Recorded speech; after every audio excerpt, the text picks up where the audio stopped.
नमस्कार, स्वागत है आपका जी बिजनेस में। मैं हूं दीपक डोभाल। वक्त हो चला है खबर चालीसा का। आइए आज का सफर शुरू करते हैं। वीकली एक्सपायरी के दिन बाजार बढ़त पर बंद होने में कामयाब रहे हैं। आज के सत्र में काफी उतार चढ़ाव देखने को मिला। शुरुआती कारोबार के दौरान बाजार पर कोरोना के बढ़ते मामलों का दबाव साफ नजर आया। हालांकि अंतिम घंटे में अच्छी खरीदारी से सूचकांक हरे निशान में लौट आए। अंत में निफ्टी 77 अंक चढ़कर 14,581 पर बंद हुआ। वहीं सेंसेक्स 260 अंक चढ़कर 48,804 पर बंद हुआ है। बैंक निफ्टी में 341 अंकों की तेजी रही।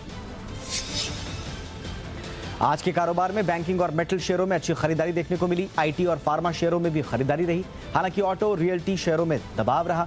ऑटो और पीएसयू बैंक इंडेक्स में 1.25% की कमजोरी आई। मीडिया इंडेक्स में भी गिरावट रही। मेटल, फार्मा और फाइनेंशियल सर्विसेज इंडेक्स ने 1.25 से 1.5% तक की छलांग लगाई। दिग्गज आईटी कंपनी विप्रो की चौथी तिमाही के नतीजे अनुमान से बेहतर रहे हैं। जनवरी मार्च तिमाही में कंपनी का कंसोलिडेटेड मुनाफा 2,970 करोड़ रुपए रहा, जबकि अनुमान 2,875 करोड़ रुपए का था। पिछली तिमाही में कंपनी का कंसोलिडेटेड मुनाफा 2,968 करोड़ रुपए रहा था। जनवरी मार्च तिमाही में विप्रो की कंसोलिडेटेड आय 15,670 करोड़ रुपए से बढ़कर 16,250 करोड़ रुपए रही। एचडीएफसी बैंक ने कहा है कि उसकी अगली 12 महीनों के दौरान बॉन्ड के जरिए 50,000 करोड़ रुपए जुटाने की योजना है। बैंक ने जानकारी दी है कि बैंक की 17 अप्रैल को होने वाली बोर्ड बैठक में इस प्रस्ताव पर विचार किया जाएगा। एचडीएफसी बैंक देश के सबसे बड़े प्राइवेट बैंकों में से एक है। इसी दिन यानी 17 अप्रैल को एचडीएफसी बैंक के नतीजे भी जारी होंगे। सेल के 2 प्लांट विनिवेश की एडवांस स्टेज में हैं। जी बिजनेस की एक्सक्लूसिव जानकारी के मुताबिक सेल के सालेम और भद्रावती प्लांट के लिए कई बोलियां मिली हैं। सूत्रों के मुताबिक कुछ ही हफ्तों में इनके विनिवेश की प्रक्रिया पूरी हो जाएगी।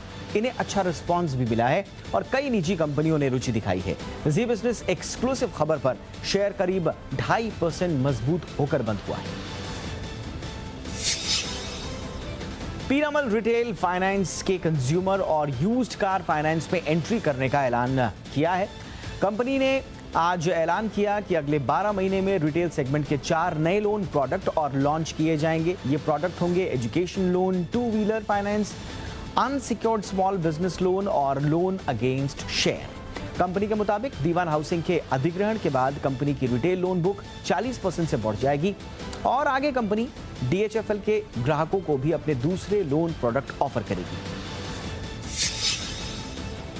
कोरोना की दूसरी लहर ने भले ही देश के कई शहरों में आंशिक लॉकडाउन की नौबत ला दी हो, लेकिन देश के हर 10 में से 9 कंपनियों के सीईओ का मानना है कि अगले 12 महीनों में दुनिया की आर्थिक स्थिति में पक्का सुधार होगा। पीडब्ल्यूसी के 24वें ग्लोबल सीईओ सर्वे के मुताबिक हर 10 में से 7 टॉप इंडियन एग्जीक्यूटिव को अगले 1 साल में अपनी कंपनी की आमदनी बढ़ने का भरोसा है। इंडियन सीईओ इकोनॉमिक रिकवरी और अपनी कंपनी की प्रॉफिट ग्रोथ को लेकर आश्वस्त हैं। साथ ही वो कोविड के बाद की चुनौतियों से भी पूरी तरह से वाकिफ हैं और उससे निपटने के लिए भी तैयार हैं। केंद्रीय सड़क परिवहन मंत्री नितिन गडकरी ने टेस्ला से भारत में मैन्युफैक्चरिंग प्लांट लगाने की अपील की है। रायसीना डायलॉग में गडकरी ने कहा कि उन्होंने इसे लेकर टेस्ला के मैनेजमेंट से बातचीत की है और उसे भरोसा दिलाया है कि भारत सरकार प्लांट लगाने में पूरी मदद करेगी। हालांकि टेस्ला ने मैन्युफैक्चरिंग को लेकर कोई भरोसा नहीं दिलाया है। आपको बता दें कि दुनिया की सबसे बड़ी इलेक्ट्रिक कार कंपनी टेस्ला ने बेंगलुरु में अपनी सब्सिडियरी कंपनी बनाई है और उम्मीद है कि इस साल कारोबार शुरू कर देगी। मार्च में थोक महंगाई के मोर्चे पर बड़ा झटका लगा है। मार्च में थोक महंगाई दर फरवरी के 4.17% से बढ़कर 7.39% पर आ गई है। मार्च में खाद्य थोक महंगाई फरवरी के 3.31% से बढ़कर 5.28% रही। वहीं फ्यूल और पावर महंगाई फरवरी के 0.58% से बढ़कर 10.25% पर आ गई। इस दौरान सब्जियों की महंगाई दर में गिरावट आई है। हालांकि ब्याज दरें तय करने में महंगाई दर की कोई भूमिका नहीं होती, क्योंकि आरबीआई दरें तय करने में खुदरा महंगाई दर को ध्यान में रखता है। बैंक अकाउंट से ऑनलाइन ट्रांजैक्शन करने वालों के लिए यह जरूरी खबर है। लोग इस वीकेंड बड़ी रकम ट्रांसफर नहीं कर पाएंगे, क्योंकि 2 लाख रुपए से ज्यादा रकम भेजने के लिए इस्तेमाल होने वाले आरटीजीएस सेवा शनिवार यानी 17 अप्रैल की आधी रात से 14 घंटे के लिए बंद रहेगी। आरबीआई ने कहा है कि इस दौरान आरटीजीएस सिस्टम को अपग्रेड किया जाएगा। हालांकि 2 लाख रुपए तक के लेन देन के लिए इस्तेमाल होने वाला एनईएफटी पहले की तरह ही काम करता रहेगा। कोरोना के बेकाबू रफ्तार के बीच दिल्ली सरकार ने वीकेंड कर्फ्यू का ऐलान किया है। दिल्ली के मुख्यमंत्री अरविंद केजरीवाल और उपराज्यपाल अनिल बैजल के बीच हुई बैठक में इस बारे में फैसला किया गया। मुख्यमंत्री केजरीवाल ने बताया कि वीकेंड कर्फ्यू शुक्रवार रात 10 बजे से सोमवार सुबह 6 बजे तक रहेगा। रोज़ केसेस बढ़ते जा रहे हैं। इस स्थिति को कंट्रोल करने के लिए दिल्ली सरकार ने कुछ निर्णय लिए हैं। आज एलजी साहब के साथ मीटिंग हुई थी और सब ने मिलके ये निर्णय लिए हैं कि वीकेंड के ऊपर कर्फ्यू दिल्ली के अंदर लगाया जाएगा। वीकेंड कर्फ्यू लगाने के साथ ही दिल्ली सरकार ने कई और पाबंदियां भी लगा दी हैं। दिल्ली के सिनेमा हॉल सिर्फ 30% कैपेसिटी पर ही चल सकते हैं। दिल्ली में वीकली मार्केट एक जोन में एक ही दिन लगेगा। साथ ही रेस्टोरेंट में बैठकर खाने की इजाजत नहीं होगी, सिर्फ होम डिलीवरी की सुविधा होगी। कर्फ्यू के दौरान शादियां अटेंड करने के लिए लोगों को ई पास दिए जाएंगे। मॉल, जिम, स्पा, ऑडिटोरियम, बाजार और निजी दफ्तर बंद रहेंगे। मॉल्स, जिम्स, स्पाज और ऑडिटोरियम्स को फिलहाल बंद करने के निर्देश दिए जा रहे हैं। सिनेमा हॉल्स 30% की कैपेसिटी पे चल सकते हैं। वीकली मार्केट्स जो हैं वो एक वीकली मार्केट पर डे पर जोन के हिसाब से अलाउ किया जाएगा। 5 हफ्ते में दिल्ली में कोरोना के मामले 25 गुना बढ़ गए हैं। 11 मार्च से 17 मार्च तक यहां 2,995 केसेस आए, जो 8 अप्रैल से 14 अप्रैल के बीच 76,870 तक पहुंच गए हैं। पिछले 24 घंटे में दिल्ली में 17,282 लोग कोरोना संक्रमित पाए गए। दिल्ली में इस समय 12 से ज्यादा प्राइवेट अस्पताल ऐसे हैं जहां एक भी कोरोना बेड नहीं है। यहां कई अस्पताल में बैंक्वेट हॉल और होटलों को जोड़कर बेड की संख्या बढ़ाई जा रही है। 23 अस्पतालों को होटल और बैंक्वेट हॉल से जोड़ा गया है। दिल्ली में इस वक्त वेंटिलेटर्स वाले आईसीयू बेड सिर्फ 91 बचे हैं। यूपी में कोरोना प्रभावित 10 जिलों में नाइट कर्फ्यू का समय बढ़ा दिया गया है। लखनऊ, प्रयागराज, वाराणसी, कानपुर नगर, गौतम बुद्ध नगर, गाजियाबाद, मेरठ, गोरखपुर जिले, यहां 2000 से ज्यादा एक्टिव केसेस हैं। वहां रात 8 बजे से 7 बजे तक कोरोना कर्फ्यू प्रभावी किया जाएगा। इसके अलावा यूपी बोर्ड की 10वीं और 12वीं की परीक्षा 20 मई तक के लिए स्थगित कर दी गई है। साथ में पहली से 12वीं कक्षा तक की पढ़ाई 12 मई तक स्थगित कर दी गई है। कोरोना संक्रमित होने के बावजूद माननीय मुख्यमंत्री जी अपने अधिकारियों के साथ में, जनप्रतिनिधियों के साथ में आज पूरी तरीके से उन्होंने पूरे प्रदेश में विभिन्न प्रकार के दिशा निर्देश निर्गत किए हैं। अब हाई स्कूल और इंटरमीडिएट की परीक्षाएं 20 मई तक उत्तर प्रदेश में स्थगित की जाती हैं। देश में बेकाबू हुई कोरोना वायरस की दूसरी लहर के कहर ने अब तक सभी रिकॉर्ड तोड़ दिए हैं। पिछले 24 घंटे में 2 लाख से ज्यादा लोग कोरोना वायरस से संक्रमित मिले हैं, जो अपने आप में एक रिकॉर्ड है। 24 घंटे में 2,739 लोग कोरोना पॉजिटिव मिले हैं। 1,038 लोगों की मौत हुई है, जबकि 93,528 लोग ठीक हुए हैं। देश में इस वक्त एक्टिव केसेस की कुल संख्या 14,71,877 है। ये आंकड़े वाकई डराने वाले हैं। ऐसे में जरूरी है कि सब लोग कोरोना नियमों का कड़ाई से पालन करें। बढ़ते कोरोना संक्रमण से लोगों की बढ़ती परेशानी के बीच कांग्रेस के सांसद राहुल गांधी ने प्रधानमंत्री नरेंद्र मोदी पर निशाना साधा है। राहुल गांधी ने ट्वीट में लिखा, न टेस्ट है, न हॉस्पिटल में बेड, न वेंटिलेटर्स, न ऑक्सीजन, वैक्सीन भी नहीं, बस एक उत्सव का ढोंग है। पीएम को इसी की बात का डर वो था और उनको किसी बात की चिंता नहीं है, ये राहुल गांधी के आरोप हैं। दरअसल पीएम मोदी ने 11 से 14 अप्रैल के बीच देश में टीका उत्सव मनाने का आह्वान किया था। राहुल गांधी ने इसी उत्सव को लेकर पीएम मोदी पर तंज कसते हुए ये ट्वीट किया। कोरोना से सबसे ज्यादा प्रभावित राज्यों में से एक महाराष्ट्र में 24 घंटे में 58,952 नए मामले सामने आए हैं। इस दौरान 278 और संक्रमितों की मौत हो जाने से कुल मृतकों की संख्या बढ़कर 58,804 पहुंच गई है। राज्य में 11 अप्रैल को संक्रमण के 63,294 मामले सामने आए थे, जो अब तक का सबसे बड़ा आंकड़ा है। कोरोना की रफ्तार को देखते हुए कल रात 8 बजे से राज्य में मिशन ब्रेक द चेन शुरू हो गया। इसके तहत राज्य भर में धारा 144 के तहत निषेधाज्ञा लगा दी गई है, यानी एक स्थान पर 5 या ज्यादा लोग इकट्ठा नहीं हो सकेंगे। यह नियम 1 मई की सुबह 8 बजे तक जारी रहेगा। महाराष्ट्र के मुख्यमंत्री उद्धव ठाकरे ने कोरोना महामारी से जूझ रही राज्य की जनता को राहत देने के लिए प्रधानमंत्री नरेंद्र मोदी को पत्र लिखा है। सीएम ने कहा कि इस बार कोरोना की लहर काफी खतरनाक है, ऐसे में जनता को राहत देने के लिए दोनों सरकारों को मिलकर कई कदम उठाने होंगे। ठाकरे ने मार्च महीने की जीएसटी रिटर्न भरने की अवधि सभी छोटे करदाताओं के लिए 3 महीने आगे बढ़ाने की मांग की है। साथ ही उन्होंने छोटे लोन पर 3 महीने का ब्याज माफी का भी मांग किया है। पश्चिम बंगाल विधानसभा चुनाव को देखते हुए चुनाव आयोग ने कल सर्वदलीय बैठक बुलाई है। इस बैठक में कोरोना के नियमों को लेकर सभी पार्टी के अधिकारियों के साथ चर्चा की जाएगी। आपको बता दें कि चुनाव के बीच बंगाल में एक दिन में कोरोना के सबसे ज्यादा मामले पिछले 24 घंटे में आए हैं। इस दौरान कोरोना के 5,892 नए मामलों से साफ है कि बंगाल में भी संक्रमण तेजी से फैल रहा है। वहीं मुर्शिदाबाद के शमशेरगंज विधानसभा सीट से कांग्रेस प्रत्याशी रिजाउल हक की कोरोना संक्रमण के बाद मौत हो गई है। छत्तीसगढ़ में कोरोना वायरस का कहर जारी है। संक्रमण की दूसरी लहर से रायपुर जिला सबसे ज्यादा प्रभावित है। यहां 100 लोगों की जांच करने पर 50 पॉजिटिव मिल रहे हैं। रायपुर में कल बुधवार को 3,960 पॉजिटिव मिले, 33 संक्रमितों की मौत हुई। रायपुर प्रदेश का ऐसा पहला जिला बन गया है जहां अब तक कुल संक्रमितों का आंकड़ा 1 लाख के पार हो गया है। राज्य के 18 जिलों में लॉकडाउन के बाद भी प्रदेश की संक्रमण दर बेतहाशा बढ़ रही है। पिछले 24 घंटे में कोरोना के 46,558 टेस्ट हुए। इनमें से 14,250 मरीजों की रिपोर्ट पॉजिटिव आई। देश में तेजी से बढ़ते कोरोना संक्रमण के बीच केंद्र सरकार ने कहा है कि भारतीय ड्रग रेगुलेटर विदेश में बने कोरोना टीकों के आपात इस्तेमाल के लिए आवेदन मिलने के 3 दिन के भीतर इस पर फैसला कर लेगा। केंद्र सरकार ने मंगलवार को WHO या अमेरिका, यूरोप, ब्रिटेन या जापान में रेगुलेटर्स की मंजूरी प्राप्त करने कोरोना वायरस के सभी टीकों को जल्द मंजूरी देने का फैसला किया था। इसके बाद